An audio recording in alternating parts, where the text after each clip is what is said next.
Oke, anak sekalian, kita lanjutkan. Video ini merupakan kelanjutan dari video sebelumnya, yaitu sikap kita terhadap keberagaman yang berada di Indonesia. Kali ini kita akan bicara tentang sikap toleransi terhadap keberagaman sosial budaya atau sosbud. Anak sekalian, sikap dan semangat kebangsaan merupakan sumber kekuatan dalam mempertahankan keberagaman budaya bangsa. Ya, sikap kita yang mengaku sebagai bangsa Indonesia, dari Sabang sampai Merauke, dari Pulau W sampai Pulau Rote, ya, dari barat sampai ke timur, dari utara sampai ke selatan.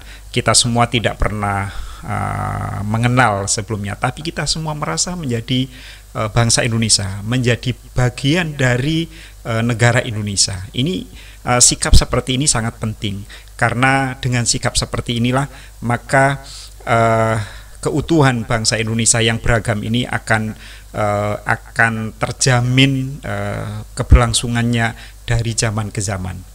Sikap toleran terhadap keberagaman sosial budaya dapat dilakukan melalui, ya, perhatikan sekalian ya.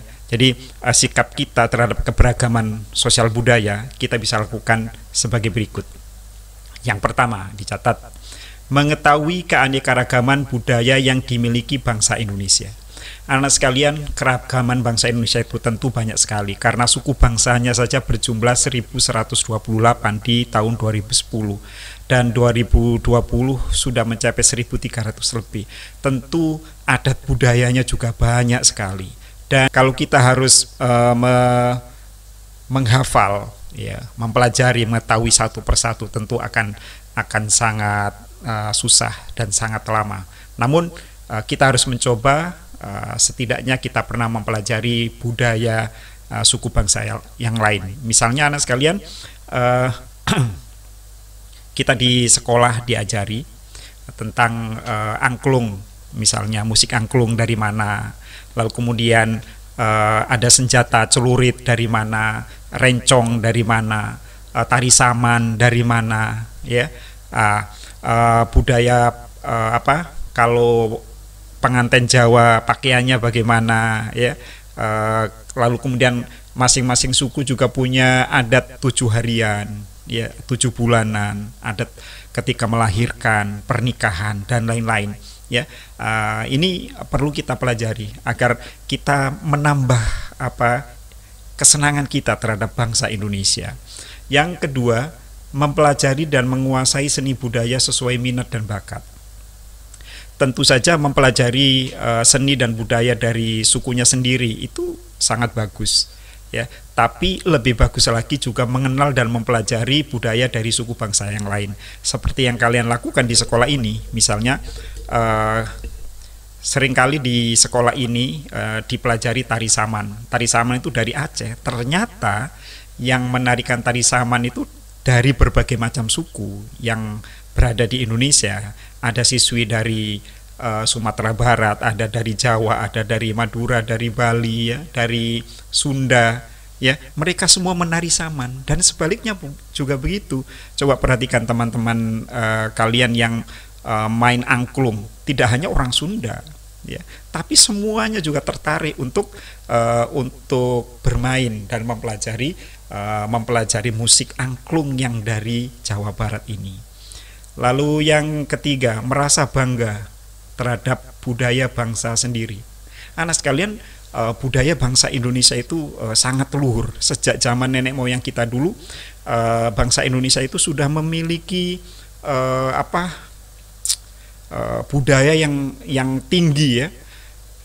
Buktinya anak sekalian, kita sudah di Indonesia ada namanya Candi Borobudur, yang mungkin manusia zaman sekarang juga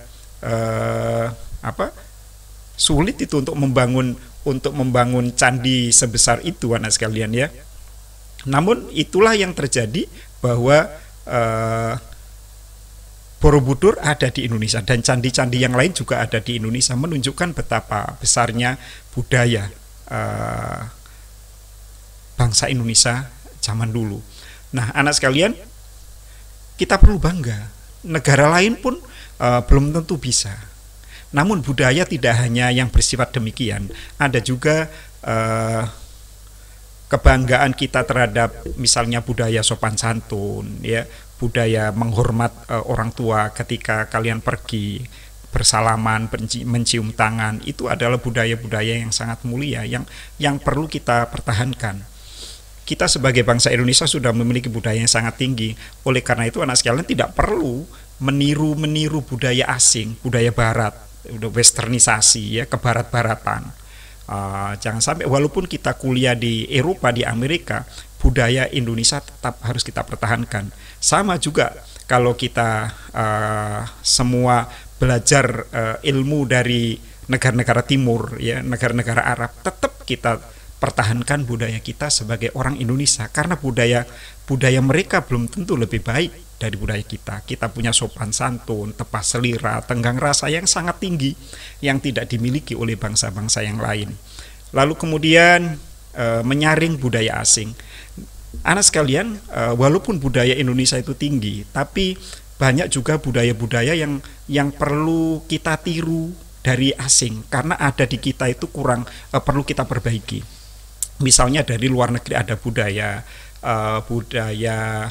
kerja keras, budaya yang disiplin, ya, budaya apalagi ya, ilmu pengetahuan yang tinggi, ya, termasuk hasil-hasil cipta karya mereka, mobil, pesawat, robot, ilmu pengetahuan, itu juga budaya mereka.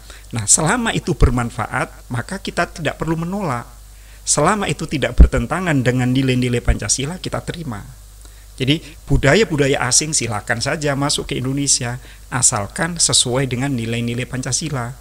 Apa itu? Nilai ketuhanan, nilai kemanusiaan, nilai persatuan, nilai kerakyatan, dan nilai keadilan sosial. Ya, jadi tol ukurnya atau penyaringnya, ya, filternya adalah Pancasila. Keberagaman dalam kehidupan sosial bukan hanya menyangkut sosial budaya, tetapi juga menyangkut keberagaman sosial ekonomi maupun politik, ya. Ekonomi tadi kita sudah, budaya ekonomi misalnya mereka di dalam membuat usaha-usaha, membuat pabrik mobil, ya, robot dan lain sebagainya tadi. Ada juga yang politik yang jujur, politik yang mementingkan kepentingan rakyat, perlu kita tiru. Demonstrasi yang damai, demonstrasi yang jujur, ya, kita tiru. Sementara demonstrasi yang merusak, demonstrasi yang penuh dengan fitnah, demonstrasi yang menghancurkan, ya, kita tolak.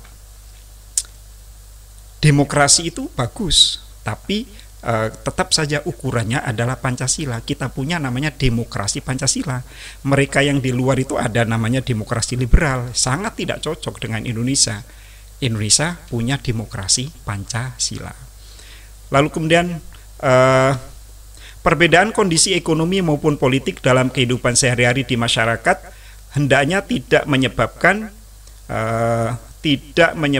perpecahan. Ya.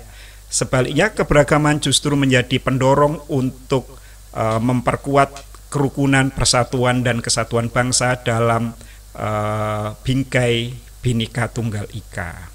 Ya, di video yang pertama Bapak sudah jelaskan bahwa keberagaman ini harus menjadi kekuatan, karena dengan keberagaman ini yang lemah, yang kuat menjadi satu, yang laki perempuan menjadi satu, ya, yang kaya, yang miskin menjadi satu, yang pinter, yang belum pinter menjadi satu kekuatan. Lalu suku-suku bangsa ini kita ikat menjadi satu kekuatan. Kalau sendiri-sendiri, ya, misalnya yang kaya saja, berapa jumlah orang kaya, ya. Yang miskin saja juga tidak bisa. Yang kaya perlu miskin, yang miskin perlu kaya. Semua saling memerlukan. Tidak boleh hanya sendiri-sendiri saja. Jika kita sendiri-sendiri terpecah-pecah, maka kekuatan kita pun akan terpecah-pecah.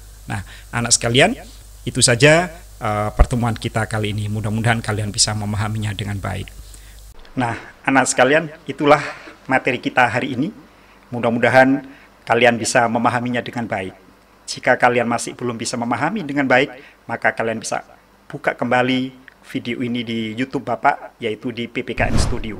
Atau kalian kembali ke Google Classroom untuk membuka materi dengan lengkap.